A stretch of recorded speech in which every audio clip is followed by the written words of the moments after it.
Bueno, bien. Pablo Piazza, buen día, ¿qué tal? ¿Cómo estás? Gracias por atendernos. Feliz Día de la Patria. ¿Cómo anda Julio, Juanchi? Feliz Día de la Patria ambos. ¿Cómo están? Otto también está, Saludalo, Pablito. saludalo a Otto también, que está Otto también.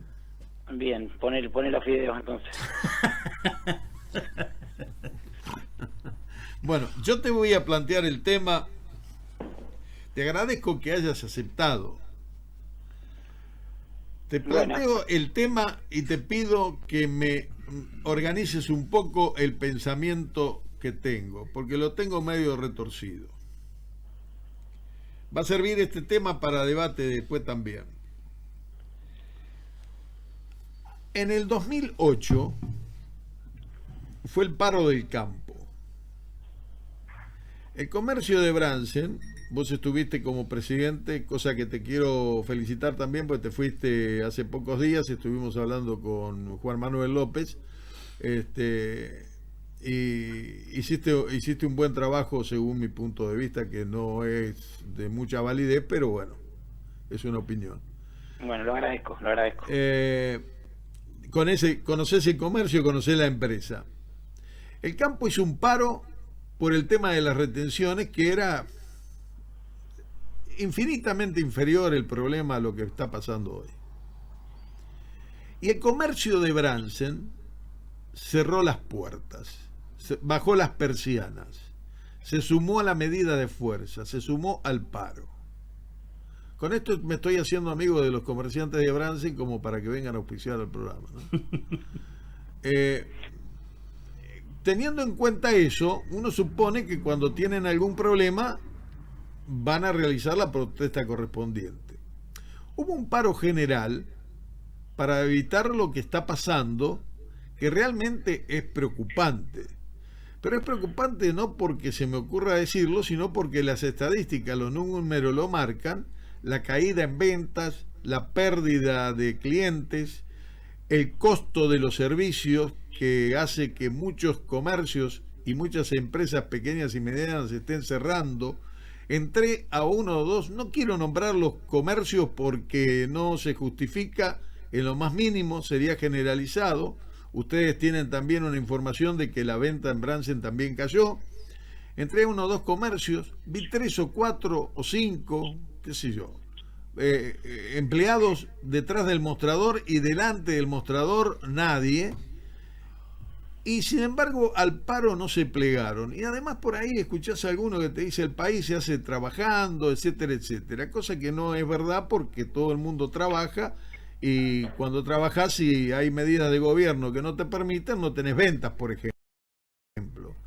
¿Vos me podés decir, si entendés vos a tu manera y qué entendés, por qué el comercio baja las persianas por el campo y no las baja por su propio deterioro?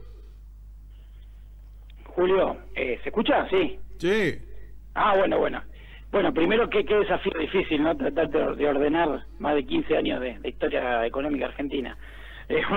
Es un desafío, creo que complejo. Yo no tengo datos acerca del año 2008 en Bransen de cuántas persianas cerraron. Seguramente vos tengas más memoria que yo de ese momento, porque bueno, en ese momento a mí me tocaba trabajar en La Plata. Yo estaba trabajando en el Ministerio de Economía de La Plata haciendo una pasantía, y no tenía la conexión que hoy tengo con la ciudad. Pero bueno, tomo lo que decís, entendiendo que seguramente había muchos comercios adhiriendo a las movilizaciones del campo o a la protesta del campo. Sí, no sé cuántos, muchos. Es probable. Yo creo que lejos de analizarlo a veces desde los números, que muchas veces se hace desde los números, a mí me gusta hacerlo de esa manera, porque uno plantea discusiones lo más cercano a la objetividad posible, no digo objetivas, pero lo más cercano, tratando de quitarle un poquito de ideología a cada discusión. Seguramente había mucho componente simbólico en ese momento también. Me parece que en ese momento había comerciantes que se sentían representados por el reclamo de ese sector. Si vos lo mirás con los ojos del 2024, quizá no era un reclamo tan grave, porque estoy hablando del comercio chico y mediano, que se entienda. porque las ventas en esos años, la microeconomía funcionaba bastante bien. Si vos mirás los años de venta, de cómo venían en ese periodo, la verdad que hasta el año 2012, que creo que después se empieza a complejizar un poco bastante la cosa, la economía doméstica acompañaba y mucho. Por lo tanto, entiendo que debe haber un reclamo de carácter simbólico, de sentirse representado de alguna manera por parte de ese sector, quizá con desconfianza con algunas medidas del gobierno o con alguna forma también. Yo le quitaría un poco el análisis de los números y trataría de pensarlo un poco, no te digo psicológicamente, pero sí simbólicamente. Me parece que había algo de eso en ese momento. Yo era un poco más joven, Julio, pero... Está bien, pero ahora lo que vos me estás diciendo que es por el lado simbólico que entendés la actitud de aquel momento. Y sí. lo que planteo yo es por qué hoy, ante un problema que tienen, que es acuciante, no reaccionan. Bueno, en el medio pasaron 15 años, la política cambió mucho y la forma de protesta también. Hoy la gente le cuesta más salir a la calle, creo que lo estamos viendo todos, y algunas movilizaciones son distintas. Salvo la de la universidad, que fue realmente impresionante, cuesta movilizar por algunas cuestiones particulares. Si vos me preguntás a mí, sí, la situación de hoy es totalmente protestable, vamos a ponerle. Porque por un lado aumentan las tarifas a 400%, por otro lado las ventas reales se desplomaron de una manera muy fuerte. Recién ahora se está viendo un tímido reacomodo de los números, pero muy tímido, y a la vista de lo que vos decís, sí, realmente es protestable. Pero insisto, debe haber un montón de aspectos que son simbólicos, que son también de ideología propia de cada comerciante, que por ahí tiene un poco más de resistencia con lo que apoyó en las urnas y un poco menos de resistencia con lo que no apoyó. También debe tener que haber algo de eso en el medio, ¿no? Uh-huh. No lo tengo tan claro, Julio, estoy tratando de pensar con vos. Pero me parece que hay algo de eso también. Y que los canales de protesta por ahí también un poco cambiaron. Por ahí no se ven tanto por las calles, pero sí se ven en los grupos de WhatsApp, en los medios de comunicación. Me parece que eso ha venido cambiando un poco. Así que un poco comparto tu mareo, Julio. Bueno, ya para mí es importante, pero el tema es que sigo luchando o sigo pensando que es un momento que si no luchamos un poco todos, puede ser muy preocupante, porque el negocio en Bransen se está notando que está trabajando mucho menos, y en el país también, ¿no? Pero Otto quiere hacerte una pregunta. No, más que pregunta, sí. Quiero hacer dar mi opinión, la visión que yo tengo del fenómeno que vos tratás de describir. En el año 2008 vos tenías un gobierno muy fuerte, cuyo lema era, o al poco tiempo después fue, vamos por todo. Entonces ya tenés una simbología con esa frase, vamos por todo. El comercio, en ese momento, es lo que yo pienso, como casi siempre los normales, siempre nos ponemos del lado de los más débiles. En ese momento el poder lo tenía muy, muy bien acomodado, el poder lo tenía el gobierno, y el campo eran los débiles. Después me vas a discutir si es así o no es así, Julio, seguramente, pero digamos, la simbología era esa en ese momento. Era un gobierno autoritario que se quería llevar puesto todo. Entonces el comercio que va a estar con el más débil. En este momento, aunque te cueste creerlo, el más débil es el gobierno. El más débil es el gobierno, porque hace 5 meses que está, no le votaron una ley, tiene que lidiar con el desastre que le dejaron, y está, aparentemente, por lo que demuestran las encuestas, la mayor parte de la población está dispuesta a hacer el sacrificio. Hay un mensaje reciente de un señor que mandó un audio que dijo eso. Más o menos interpretó lo que interpreto yo. Cuando habló de la ruta. No. Cuando habló de por qué pasa lo que pasa. Exactamente. Pablo, ¿qué opinión tenés? ¿Qué opinión tenés sobre lo que dice Otto? Bueno, habría que ver dónde está el poder, ¿no? Qué difícil. Yo no comparto que el gobierno esté débil. Sí es muy frágil la situación en la que asumió, y eso es cierto lo que marca Otto, muy frágil a nivel macroeconómico, microeconómico también, de una gran debilidad, pero no lo considero un gobierno débil, lo considero un gobierno que es muy inteligente en la toma de decisiones respecto al poder, que sabe manejar muy bien los medios digitales, que lo hace de una manera que nadie la vio, digamos, como dicen ahora, y que por eso hoy está donde está. Yo lo que, perdóname Pablo, yo lo que digo sí. es que, no sé si es débil, hay una sensación en el tipo de la calle de cierta debilidad frente a los monstruos que lo están rodeando para voltearlo, a eso me refiero, evidentemente. Bueno, en el debate presidencial también pasó eso, Claro, bueno. pensábamos, por ahí unos pensábamos que Massa podía ser alguien más preparado para ejercer el poder, por lo que demostró en el debate a nivel técnico, claro, a nivel técnico digo, y un montón de gente interpretó que el más débil era Milei y por ahí se empatizó con eso. Claro, sí. Empatizó con eso, un poco lo que estás describiendo. Sí. Lo que sí que para estos análisis, y dada la situación y por ahí un poco lo que relata Julio de la economía real y de lo que está pasando en los comercios chicos, insisto en los chicos porque son los que no tienen espalda para aguantar estas situaciones, y por ahí no hay mucho más tiempo de análisis ya, ese es el problema. No, a ver, Pablo, la opinión pública y la gente se dan vuelta en 5 minutos. El gobierno Alfonsín, que arranca tratando de lograr una ley de reordenamiento sindical, ¿no? Para poner en caja a los sindicatos, para que no le hagan lo que le hicieron. En ese momento, si pudiéramos hacer una visión retrospectiva, y los que tienen memoria de aquella época, decía, sí, la gente estaba con Alfonsín, ¿sí? O con los carapintadas, cuando los carapintadas asomaban. Pero después la crisis económica lo va arrastrando, lo hace rodar escaleras abajo, y todo el mundo le da la espalda después. Lo mismo. Bueno, acuérdense lo que pasó con De la Rúa. De la Rúa durante 10 meses tuvo imagen por encima de los 55%. 10 meses, y de Milei iban 6, ¿no? Sí, casi 6. Bueno, entonces también estamos en un momento, creo que es bisagra, donde deberían empezar a aparecer algunos indicadores positivos de manera urgente para que esto se revierta. Y también lo que me llama la atención respecto a lo que dice Julio, algo que me pasaba cuando estaba en la Cámara, por ejemplo, yo decía, ¿por qué no protestamos ante la magnitud que tiene Mercado Libre, ¿no? Por ejemplo. Yo sé que es un tema espinoso, pero en los pueblos chicos, el daño que le hace Mercado Libre a las economías domésticas es tremendo.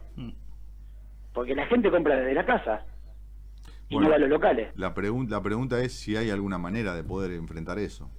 No, está bien, pero digo, volviendo al punto de partida de lo que manifestaba por ahí Julio, digo, a mí en la Cámara me ha pasado... El punto mío es muy claro también, porque yo tengo mi punto de vista que no lo expreso porque lo expreso todos los días y lo expreso permanentemente. Yo lo que digo es lo siguiente: tenemos un sector que es el comercio y el comercio y las pequeñas empresas, que por el campo, en el momento en que todos éramos el campo, y que en realidad no somos todos el campo, pero éramos todos el campo, bajaban las persianas y se sumaban a una protesta.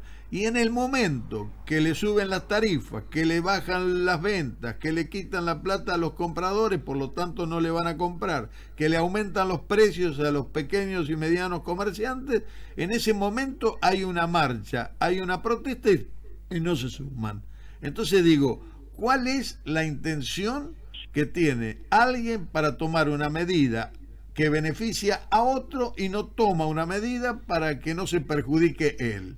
Este es el problema mío, que para mí es más psicológico y político que otra cosa, pero bueno quería tu opinión. Julio, vuelvo un poquito al carácter de lo simbólico. Estoy tratando de hacer memoria de aquellos años, digo, en aquellos años cuando la discusión empezó a estar sobre el debate público, la presidenta decía que la soja era un yuyo, por ejemplo, me acuerdo ahora charlando con ustedes. Sí. Por ejemplo, decía que había piquetes de la abundancia. Sí.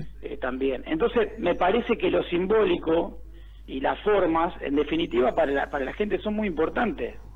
Porque si creo que la comunicación oficial de ese momento hubiese sido trabajar el reclamo desde más la parte técnica y explicarle a la población cuál era el conflicto real, por supuesto que también intercedían los grandes medios de comunicación, no vamos a ser distraídos. Pero digo, las formas también son importantes porque después hay gente que, a pesar de que está en un buen momento económico, termina haciendo un reclamo contra un gobierno.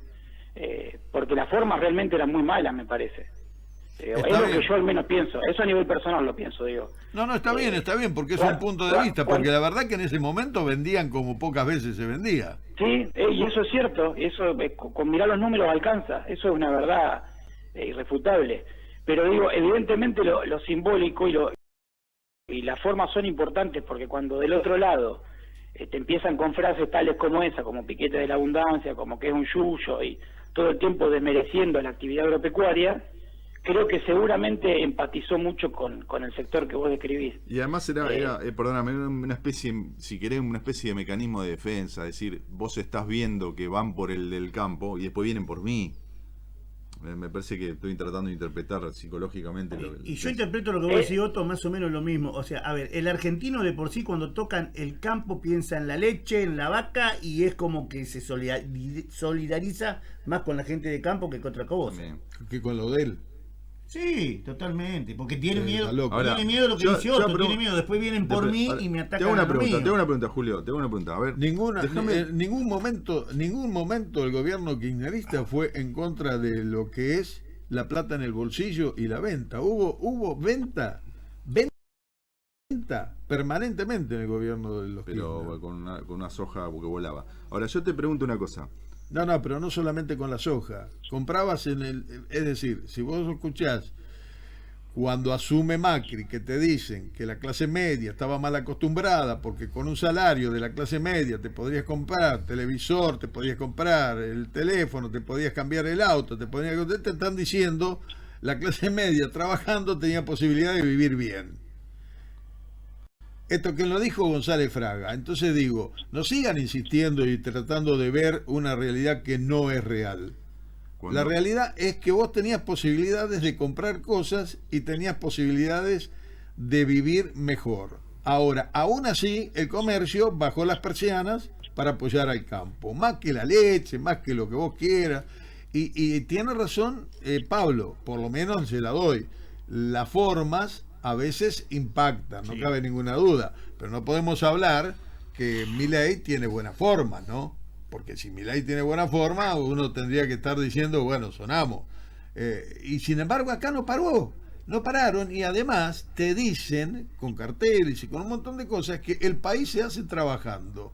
Sí, y antes también. Bueno, pues está bien. No, es la opinión de Pablo Piazza. Julio, pero creo que para la derecha o el conservadurismo es un poco más fácil instalar la agenda pública del sentido común. Me parece también, porque el país se hace trabajando y es una verdad de perogrullo, pero claro, también se hace de un montón de otras formas. Sí. Pero esas frases fáciles como que el ladrón siempre es el otro, eso es sencillísimo. ¿Viste? Bueno, pero quizás penetre en un montón o en gran parte de la ciudadanía ese discurso. Pablo, para no molestarte más, sintetizámelo entonces, este pensamiento que tenés, sintetizámelo, redondeámelo. No, digo, es muy difícil. Insisto con el carácter de lo simbólico de las discusiones políticas y de las formas. Y bueno, y los números eran en ese momento, por lo menos de la microeconomía, eran muy contundentes. Realmente el comercio hasta el año 2012, 2013 tenía una fuerza impresionante y se abrían muchos comercios pequeños y medianos que tuvieron muy buenos años de venta. Pero todo lo otro que estamos hablando no deja de ser relevante, Pero bueno, las cosas han cambiado y por supuesto que a uno le gustaría que se proteste por algunas cuestiones como las que le marcaba hace un rato por el impacto que tiene, por ejemplo, el Mercado Libre en las ciudades como Bransen, que entran camionetas de Andreani todo el tiempo y nadie se da cuenta que eso está dañando la economía doméstica. Pero bueno, es lo que mira uno, ¿no? Pero es que lo que tenemos que mirar, que tenemos que analizarlo, no es una cuestión de decir está mal, no protestemos, no peleemos, no discutamos, porque si no discutimos, no peleamos y no protestamos y buscamos nuestro mejoramiento como sociedad, vamos a terminar mal, porque mientras tanto el de Mercado Libre se va a Uruguay para no pagar impuestos. Entonces digo, vos estás planteando le recomiendo una entrevista que le hicieron a Alba Tesagís hace 2 días. Sí, la escuché. Y muy buena entrevista, muy clarificadora. La escuché. estás dando la tecla. Si es la que te referís y con Alejandro Berkovich, la escuché, no sé si es esa. Sí. Che, No, ahora- con Novarecio, con Luis Novarecio la dio. Bueno, Ahora- pero pará, yo también entiendo de lo que habla Pablo, pero también digo, a ver, y me consta a mí porque lo he visto. Pasó en septiembre, octubre y noviembre, y pasó en febrero, marzo y alguna parte de abril. Había comercio que estaban sentados, el dueño, y le llegaba el teléfono y le decía, aumentá el 10%, a los 3 días aumentá el 15%, a la semana aumentá el otro 10%, y cuando le venía la mercadería, aumentalo un 40%. ¿Y qué es lo que te decía? Y los aumentos son así porque cuando yo voy a comprar después a mí no me alcanza. Resulta que después cuando se estabilizó un poquito o algo de eso y bajaron en muchos lugares, hay comercio que lo dejaron allá arriba los precios. Bueno, no hay un control de esperame un eso. segundo entonces, que ahora te pregunto a vos Sí. sobre eso que estás diciendo. ¿Por qué no parás cuando hay una protesta? ¿Quién, yo? No, al que le pasaba eso. No, lo sé, que es lo que Bueno, piensa eso es lo cada que uno. me interesa saber. Pero por eso, ¿Por qué no para un tipo que le pasa eso? Pero el dueño del comercio, por lo que yo te estoy explicando, ganó mucho, y no bajó los precios. Entonces se benefició con eso. Ganó. Sí, hombre, ganó. Los que cerraban los Cuando comercios. fue a comprar, ¿qué le pasó? Tenía la mercadería guardada atrás del sillón, Julio. Ah, y bueno, le bueno, servía a bueno. venderle. Y bueno, por eso te digo. Y cuando hubo que bajarla, no la bajó. Bueno, Pablo, te mando un abrazo, te agradezco mucho, Pablo, gracias, ¿eh? Bueno, un abrazo a los tres. Déjame agradecerle a Juanchi que el otro día me mandó un mensaje, creo que lindo, por lo que hicimos en la cámara, así que le agradezco a Juanchi. No, por favor. Y bueno, y lo que pasó en los últimos meses a nivel comercial es un desgaste psicológico enorme, Juanchi, es enorme para los comerciantes. No es nada sencillo lo que viene pasando, y hace 10, 12 años que los números no son buenos, así que la verdad que es muy difícil ser comerciante también. Así que bueno, uno trata también de entender a los que están de ese lado del mostrador. Así que bueno, les agradezco el intercambio, espero que algo haya quedado claro de lo que trato de pensar. Te mando un abrazo, Pablo, muchas gracias, ¿eh? Abrazo, chau. Bueno, Chao, muy Pablo. bien.